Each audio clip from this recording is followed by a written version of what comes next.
Alright guys, welcome back to Underground Science, and in this video we're going to continue with our third stage of our cardiac cycle, known as ventricular systole. Alright, so let's go and get started. So from our previous video in our second stage, we talked about isovolumetric contraction.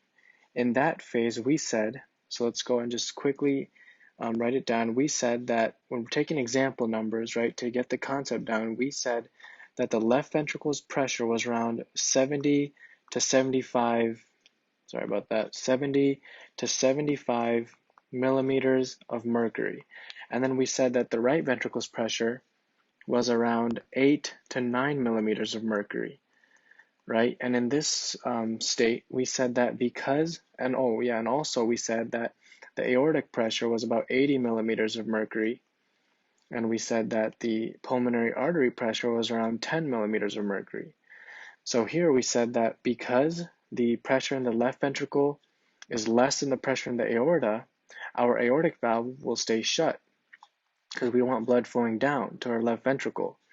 And we also said that in the beginning, when we went from 0 millimeters of mercury to around 7 millimeters of mercury, right? As soon as we reached 7, we said that the pressure in the left ventricle was higher than the pressure in the left atrium.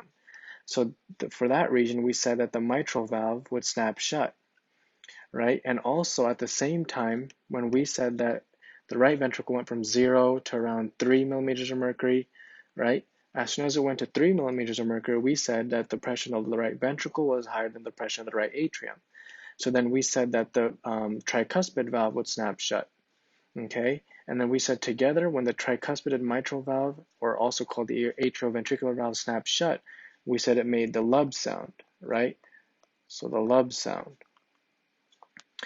And from there, we said that that in the beginning, in our first phase of a cardiac cycle, when our atria contracted during ventricular diastole and atrial systole, when our atria contracted, we said we had an A wave, all right? So we said we had an A wave. And then we said in the previous video, in the isovolumetric contraction, when our mitral valve snapped shut, right? When our mitral valve snapped shut, it created a slight increase in the left ventricle, right? A slight and sharp increase. So that slight and sharp increase, we said, was it's not as big as the A wave, but we said that slight and sharp increase was called the C wave. All right, so this is going to be the C wave in green. All right, and now we'll look into the ventricular systole, or the third phase of the cardiac cycle.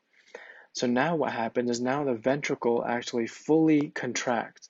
So now the pressure rises all the way. So for the left ventricle, the pressure rises to about 120 millimeters of mercury, which is your systolic blood pressure reading. And for the right ventricle, it'll rise to around 25 millimeters of mercury. All right. And so now we can see that in the right ventricle, once the pressure rises to 25 millimeters of mercury, the tricuspid valve will stay shut because now it's even a higher pressure here. We don't want blood flowing back, so it'll still stay shut. But what's going to change now, 25 millimeters of mercury is now higher than 10 millimeters of mercury. So high to low pressure is where blood wants to move from, right? So now what's going to happen is that the pulmonic valve is going to open. Okay, so now the pulmonic valve, so let's go and draw over this, that now the pulmonic valve, not like that, sorry about that. Now the pulmonic valve is going to be open.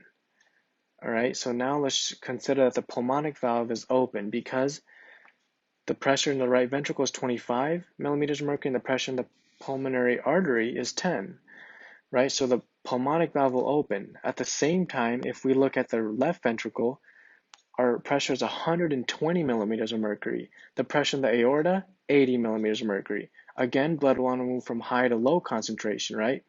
So then the aortic valve will open to allow blood from the left ventricle to flow into the aorta. So now once the ventricles of the heart, once they have fully squeezed in full systole, right, they're going to squeeze their blood out from the ventricles and into the pulmonary circulation and into the systemic circulation. All right, so let's go and review this one more time. So we said that the ventricles are now fully contracting and have reached their maximum pressure. If in the left ventricle we reach 120 millimeters of mercury, in the right ventricle we reach 25. Okay, so if we take the left ventricle, for example, 120 millimeters of mercury is much greater than 80. So our aortic valve will open, all right, to allow blood to flow from high to low pressure.